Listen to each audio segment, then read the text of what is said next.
भोले शंकर का आशीर्वाद मिले, उनकी दया का प्रसाद मिले, आप पाएं जीवन में सफलता, आपको भोले शंकर का वरदान मिले।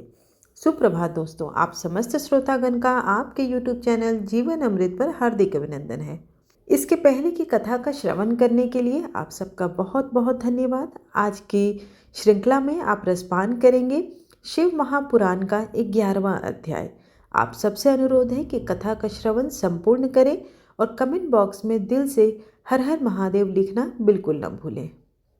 आज के वीडियो में आप रसपान करेंगे 11वें अध्याय का, जिसके अंदर शिवलिंग की स्थापना और उनकी पूजन विधि के बारे में बताया गया है। ऋषियों ने पूछा, सूत जी, शिवलिंग की स्थापना कैसे करनी चाहिए तथा उसकी पूजा कैसे, किस काल में तथा किस द्रव्य द्वारा करनी चाहिए। सूत जी ने कहा, महर्षियों, मैं तुम लोगों के लिए इस विषय का वर्णन करता हूँ।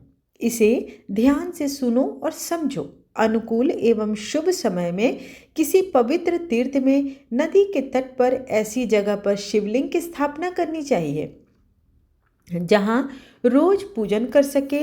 पार्थिव द्रव्य से, जलमय द्रव्य से अथवा तेजस द्रव्य से पूजन करने से उपासक को पूजन का पूरा फल प्राप्त होता है। शुभ लक्षणों में पूजा करने पर यह तुरंत फल देने वाला होता है। चल प्रतिष्ठा के लिए छोटा शिवलिंग श्रेष्ठ माना जाता है। अचल प्रतिष्ठा हेतु बड़ा शिवलिंग अच्छा रहता है। शिवलिंग की पीठ सहित स्थापना करनी चाहिए। शिवलिंग की पीठ गोल, चौकोर, त्रिकोण अथवा खाट के पाए की भांति ऊपर नीचे मोटा और बीच में पतला होना चाहिए। ऐसा लिंग पीठ महान फल देने वाला होता है। पहले मिट्टी अथवा लोहे से शिवलिंग का निर्माण करना चाहिए। जिस द्रव्य से लिंग का निर्माण हो उसी से उसका पीठ बनाना चाहिए। यही अचल प्रतिष्ठा वाले शिवलिंग की विशेषता होती है। चल प्रतिष्ठा वाले शिवलिंग में लिंग व प्रतिष्ठा एक ही तत्व से बनानी चाहिए। लिंग की लंबाई स्थापना करने वाले मनुष्य के 12 अंगुल के बराबर होनी चाहिए।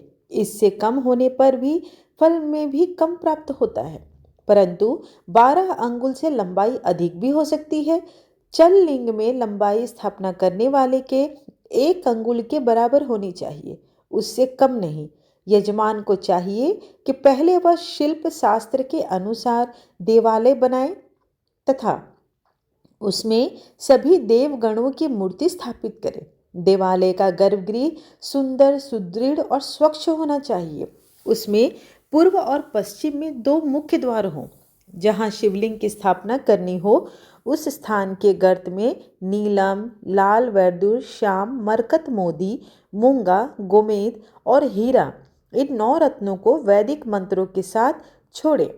5 वैदिक मंत्रों द्वारा 5 स्थानों से पूजन करके अग्नि में आहुति दे और परिवार सहित मेरी पूजा करके आचार्य को धन से तथा भाई बंधुओं को मनचाही वस्तु से संतुष्ट करे। याचकों को सुवर्ण, गृह एवं भू संपत्ति तथा गाय प्रदान करें।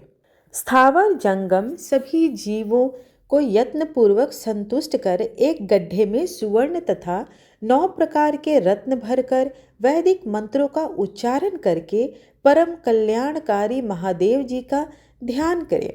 तत्पश्चात नाद घोष से युक्त महामंत्र ओमकार का उच्चारण करके गड्ढे में पीठ युक्त शिवलिंग की स्थापना करें। वहां परम सुंदर मूर्ति की भी स्थापना करनी चाहिए तथा भूमि संस्कार की विधि जिस प्रकार शिवलिंग के लिए की गई है उसी प्रकार मूर्ति की प्रतिष्ठा भी करनी चाहिए।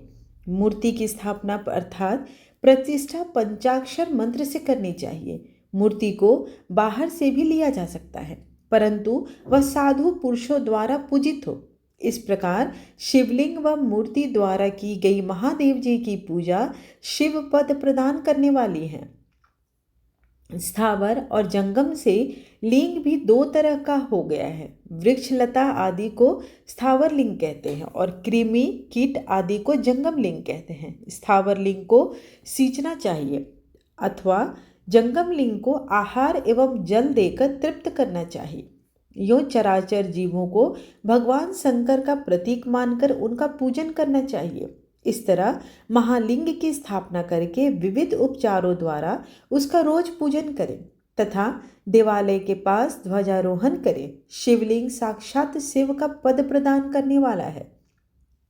आवाहन, आसन, अर्घ्य, पाद्य, पाद्यांग, आचमन, स्नान, वस्त्र, यज्ञोपवीत, गंध, पुष्प, धूप, दीप, नैवेद्य, तांबूल, समर्पण, निराजन, नमस्कार और विसर्जन से 16 उपचार हैं।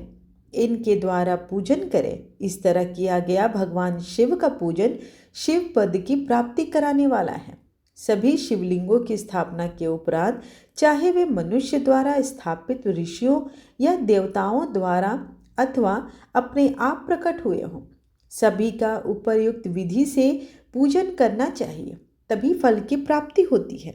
उसकी परिक्रमा और नमस्कार करने से शिव पद की प्राप्ति होती है। शिवलिंग का नियम पूर्वक दर्शन भी कल्याणकारी होता है। मिट्टी, आटा, गाय के गोबर, फूल, कनेर, पुष्प, फल, गुड़, मक्खन, भस्म अथवा अन्न से शिवलिंग बनाकर प्रतिदिन पूजन करें तथा प्रतिदिन 10,000 प्रणव मंत्रों का जाप करें अथवा दोनों संध्याओं के समय 1,000 प्रणव मंत्रों का जाप करें। इससे भी शिव पद की प्राप्ति होती है। जप काल में प्रणव मंत्र का उच्चारण मन की शुद्धि करता है। नाद और बिंदु से युक्त ओमकार को कुछ विद्वान समान प्रणव कहते हैं। प्रतिदिन 10,000 पंचाक्षर मंत्र का जाप अथवा दोनों संध्याओं को 1,000 मंत्र का जाप शिव पद की प्राप्ति कराने वाला है। सभी ब्राह्मणों के लिए प्रणव से युक्त पंचाक्षर मंत्र अति फलदायक है। कलश से किया स्नान, मंत्र की दीक्षा, मातृकाओं का न्यास, सत्य से पवित्र अंतःकरण ब्राह्मण तथा ज्ञानी गुरु सभी को उत्तम माना गया है। पंचाक्षर मंत्र का 5 करोड़ जाप करने से मनुष्य भगवान शिव के समान हो जाता है। 1, 2, 3 अथवा 4 करोड़ जाप करके मनुष्य क्रमशः ब्रह्मा, विष्णु, रुद्र तथा महेश्वर का पद प्राप्त कर लेता है। यदि 1000 दिनों तक प्रतिदिन 1,000 जाप पंचाक्षर मंत्रों का किया जाए और प्रतिदिन ब्राह्मण को भोजन करा जाए तो इससे अभीष्ट कार्य की सिद्धि हो ही नहीं सकती। ब्राह्मण को प्रतिदिन प्रातःकाल 1008 बार गायत्री मंत्र का जाप करना चाहिए, क्योंकि गायत्री मंत्र शिव पद की प्राप्ति कराता है। वेद मंत्रों और वैदिक सूक्तियों का भी नियम से जाप करें। अन्य मंत्रों में जितने अक्षर हैं उतने ही लाख जाप करें। इस प्रकार यथाशक्ति जाप करने वाला मनुष्य मोक्ष की प्राप्ति करता है। अपनी पसंद से कोई एक मंत्र अपनाकर प्रतिदिन उसका जाप करें अथवा ओम का नित्य 1,000 जाप करें। ऐसा करने से संपूर्ण मनोरथों की सिद्धि प्राप्ति होती है। जो मनुष्य भगवान शिव के लिए फुलवारी या बगीचे लगाता है तथा शिव मंदिर में झाड़ने बहारने का सेवा कार्य करता है, ऐसे शिव भक्त को पुण्य कर्म की प्राप्ति होती है। अतः समय में भगवान शिव उसे मोक्ष प्रदान करते हैं। काशी में निवास करने से भी योग और मोक्ष की प्राप्ति होती है। इसलिए आमरण भगवान शिव के क्षेत्र में निवास करना चाहिए। उस क्षेत्र में स्थिति बावड़ी, तालाब, कुआं, पोखर को शिवलिंग समझकर वहाँ स्नान, दान और पाप जाप सब करके मनुष्य भगवान शिव को प्राप्त कर लेता है। जो मनुष्य शिव के क्षेत्र में अपने किसी मृत संबंधी का दाह, मासिक श्राद्ध अथवा वार्षिक श्राद्ध करता है अथवा अपने पितरों को पिंड देता है, वह तत्काल सभी पापों से मुक्त हो जाता है और अंत में शिव पद को प्राप्त करता है। लोक में अपने वर्ण के अनुसार आचरण करने व सदाचार का पालन करने से शिव पद की प्राप्ति होती है। निष्काम भाव से किया गया कार्य अभिष्ट फल देने वाला होता है एवं शिव पद प्रदान करने वाला होता है। दिन के प्रातः, मध्याह्न और सायं 3 विभाग होते हैं। इनमें सभी को एक एक प्रकार के कर्म का प्रतिपादन करना चाहिए।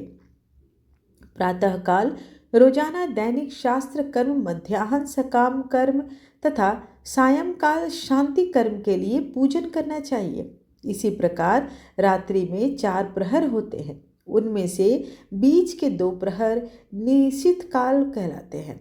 इस काल में पूजा करनी चाहिए क्योंकि यह पूजा अभीष्ट फल देने वाली है। कलयुग में कर्म द्वारा ही फल की सिद्धि होगी। इस प्रकार विधि पूर्वक और समयानुसार भगवान शिव का पूजन करने वाले मनुष्य को अपने कर्मों का पूरा फल मिलता है। ऋषियों ने कहा, सूत जी, ऐसे पुण्य क्षेत्र कौन कौन से हैं जिनका आश्रय लेकर सभी स्त्री पुरुष शिव पद को प्राप्त कर लेते हैं? कृपया करके बताइए। इस प्रकार शिव महापुराण का 11वां अध्याय यहीं पर समाप्त हुआ। इसके आगे की कड़ी आपको कल श्रवण करने को मिलेगी। वीडियो अगर आपको अच्छी लगी हो तो चैनल को लाइक, शेयर एंड सब्सक्राइब करना बिल्कुल ना भूलें। धन्यवाद।